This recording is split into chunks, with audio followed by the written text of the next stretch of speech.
The saying, money makes the world go round, probably has been around since, well, the creation of money. But that's probably not the case in India, especially for furniture maker Vivek Mehra. To him, if there's anything money does effectively in India, it actually slows down business. He blames the government's use of an antiquated, multi-layered and confusing tax system to raise money. It's a jumble of strategies by federal and local governments. It's common to have a product taxed several times before it hits the market. Right now what's happening is my Rajasthan company is billing to my Delhi company. From my Delhi company, I may be billing to some middleman, and then he's billing to the consumer. So they're like 4 times the taxes are being paid on the same product. Prime Minister Narendra Modi seized on that frustration during his push for power and made it one of the centerpieces of his campaign. He vowed to throw out the patchwork tax system and replace it with a goods and services tax. It took Modi more than 2 years to get the GST approved. That's no small feat, since Parliament is actually dominated by a rival party. Through GST, we will see one of the greatest tax reforms in the country. And it simplifies the tax structure. Instead of multi-phase tax, it will be a one single point tax. It will be a single rate that we will probably move towards over a period of time. So it's an entire taxation architecture which makes it simple, but very importantly, it also makes India into one market, a unified one market. Some of the most influential business groups claim it could add as much as 2 percentage points to the country's yearly growth rate.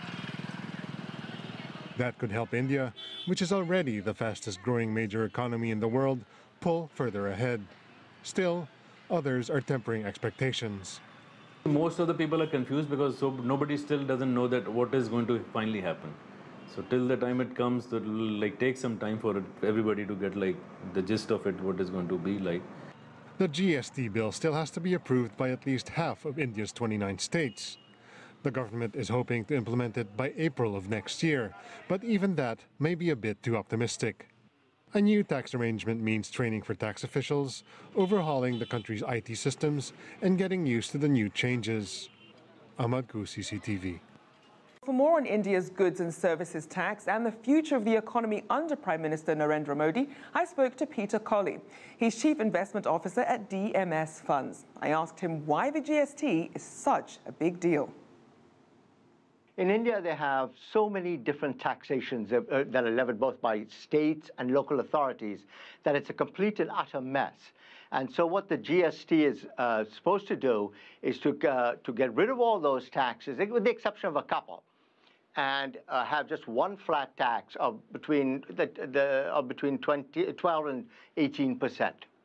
Now, Modi actually hailed the passage of this bill as a great step by Team India, a great step towards transformation and better transparency. So some people are wondering about the timing. Why now?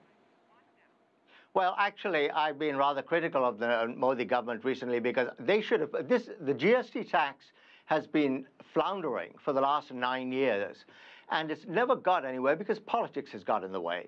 And so I wrote an article in which I was very critical of Mr. Modi because he was elected with a large mandate to change the status quo.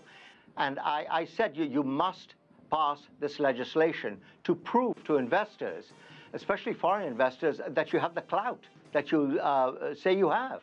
And that's why it was so important to do, especially in his first term, because we do have elections coming up in about, what, 2 years, a couple of years.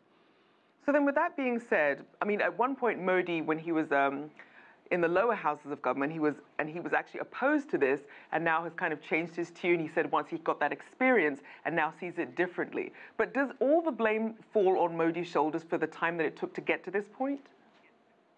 Well, no, as I said just a second ago, it's politics. Politics got in the way, and it's horrible. And I wrote about this, and I said, that nobody seems to be doing the right thing for the population.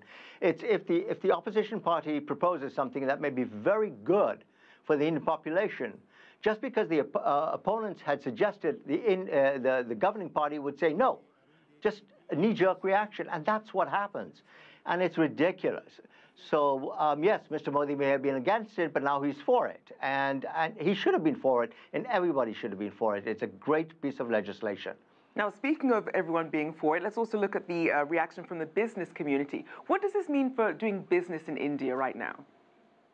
Well, what it'll do is India is totally ruled by bureaucracies.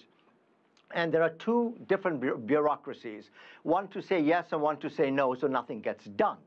And what this will do is it will eliminate a tremendous amount of bureaucracy, and then it will also cut down on things like corruption in state government level. Because what happens is, in order for a businessman to do any business there, he has to bribe somebody. And this will do away with that level of bureaucracy, as there'll be just the one taxation. So then, with that being said, what do you think will be some of the key industries that could really benefit or perhaps really struggle because of this? Okay. I think the industries that will benefit are pharmaceutical industries, infrastructure, manufacturing, and high tech will be the ones. The ones that, you know that there are not industries, but two products that aren't going to be taxed come under the umbrella of the GST. One is alcohol and one is tobacco, the sin taxes. That's probably because most states get about 25% of their budget from taxing those directly, so they don't want to give that up to the national government. But having said that, one of the industries, and I did just mention that would benefit, is pharmaceuticals at one level. At a different level, they have to work out the business of free medicine. Right now, as it's written, it will actually be taxed, even though it's free to people like the WHO and other people, indigent people who can't afford the medicine. So they've got to work that out. They can't be taxed. What does this mean for Modi and his legacy in terms of the future of India's economy? Oh, I think that what GST will do is that it will add about 1% to GDP growth next year. Absolutely. And what it will do for his legacy is the fact that he will be perceived, especially by foreign investors, as somebody who can put the hammer down and get legislation passed. And that will bode very well for FDI in the future. And what about the global implications beyond India? How do you think the rest of the world's going to react to this? Would it be positive? Will there be some countries that would also be considering a similar sort of streamlining of their taxes in response? Yeah, in fact, if I remember correctly, I can't remember whether it was Malaysia or Thailand that recently implemented their own GST tax.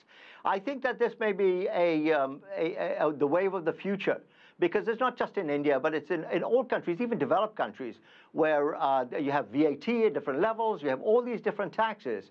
And what this will do is make India one, just like the EU, will make it one common market.